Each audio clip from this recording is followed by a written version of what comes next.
ঢাকায় একের পর এক বাসে আগুন, দফায় দফায় ককটেল বিস্ফোরণ। 13 নভেম্বর আওয়ামী লীগের নাশকতার হুমকি ঘিরে আতঙ্ক, অতিরিক্ত পুলিশ মোতায়েন চলছে অভিযান।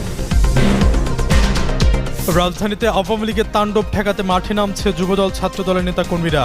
রাতে পল্টনে মহড়া, রবুল ইসলাম নয়নের কড়া হুঁশিয়ারি। চ্যালেঞ্জ মোকাবেলায় সেনা সদস্যদের প্রস্তুত থাকার আহ্বান জেনারেল ওয়াকারুজ্জামানের। প্রযুক্তিগত জ্ঞান ও পেশাগত দক্ষতা বৃদ্ধির ওপর সর্বাধিক গুরুত্ব দেওয়ার নির্দেশ।